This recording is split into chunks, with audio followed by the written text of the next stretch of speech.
Hi, welcome back to another episode of Explore the Spectrum. I'm here with Elizabeth Bonet. She is a psychotherapist and she works exclusively with our community on helping a lot of our different families. How are you doing today? I'm doing great. Thank you so much for having me on.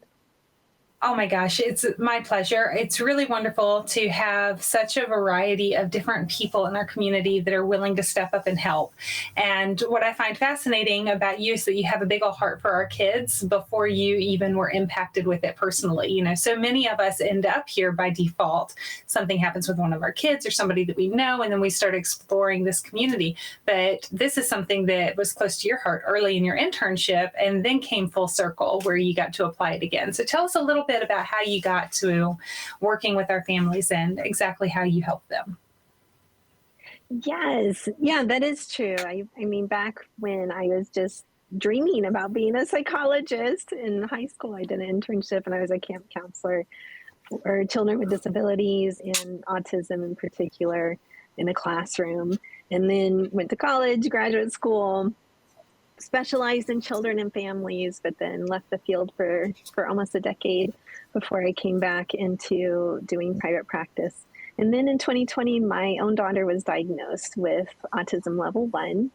And after that happened, this was a surprise to me. So she definitely had different issues going on, sensitivities for sure, but I was always highly sensitive to all kinds of stuff. So I thought, that's it. She had some auditory processing disorder, all kinds of different things that happened.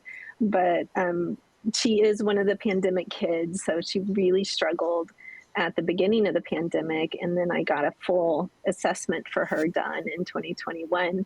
And it did come back with autism level 1. So when that happened, I immediately did a deep dive into what is autism now? What do I need to know? It had changed quite a bit since I had studied it 30 years previous to that. Criteria had changed. I had kept up with some of those changes just generally as a clinician, but as a parent, it's very, very different to really then look at research, data, studies, how to get support, how do I get help for her? Like all of these issues came up at that point.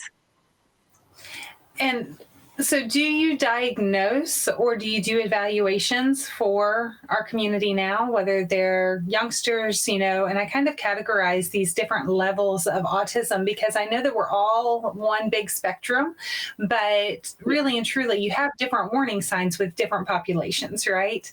And I think that traditional look of what autism is may or may not be what you're experiencing, but in every case, we need to be able to identify that root cause so that we can help our kids be their best. That's the goal. And so how do you help families either with an evaluation or with a diagnosis, or do you help them understand some of the warning signs? Yeah, it's a great question. So I actually do not do evaluations of children. And after my daughter got her own diagnosis and I began to explore this area more, I found out two things. One is that girls and women are severely underdiagnosed typically. And two, that adult autism evaluations is a really underserved area. And I felt like that is where I could really make the most impact. So it's 18 plus, and sometimes it does help. There's some controversy in diagnosing adults as autistic that's going on right now. And there's absolutely some benefits in terms of understanding more of, okay, if I have this and I have that area and I have this area that I struggle with, then it's going to help someone help me better is how I see it for a diagnosis. Sometimes people need accommodations if they're headed to college or they're struggling in college or university. Sometimes that's at work, but oftentimes it's to help loved ones understand what's going on with them.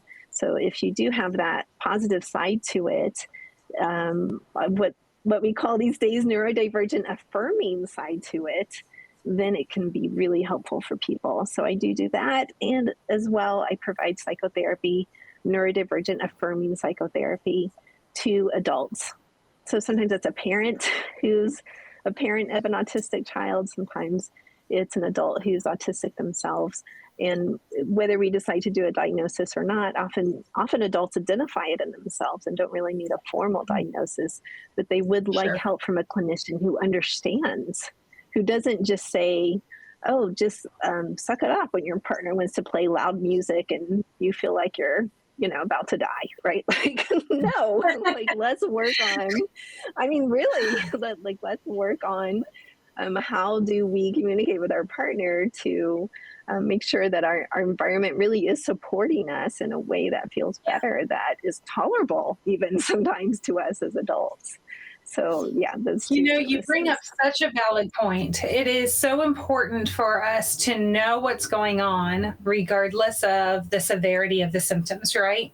And I do feel that clash of the two worlds where we have a small child that has self injurious behavior and is nonverbal and is aggressive. And then you have an adult who says, well, that's not me. And we can easily identify that that's not them, right? That's not the experience that they lived. But it doesn't diminish the validity of the anxiety that they might feel or the things that they've learned how to cope with over time. That if we just look at what that root cause is, how much better could those relationships be with your spouse, with your parents, with your friends, because there's a different level of understanding. I go back and forth personally on, is it an injustice to both of the different populations to have the same name? Because there's people that get held up with a stigma, whether it's a 3-year-old or a 30-year-old.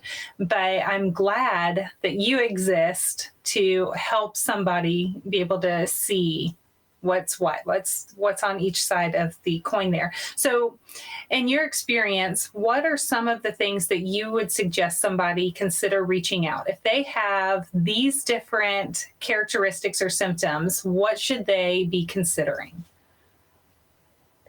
It's a great question. And I do want to address too what you said there. There is still debate still about what's under this umbrella. And we like to joke that autism level 1 is like the artist formerly known as Asperger's, is what we call it, because sometimes there is still that difference that comes up in the community. So yeah, it's different now. What I say is reach out to me when you're struggling. So let's say that you do have some of the sensory categories going on, and then you are having problems with communication or relating socially, but you're really not quite sure what to do about it. So psychotherapy is an option, whether that's in person or telehealth. I can work all over Florida doing that.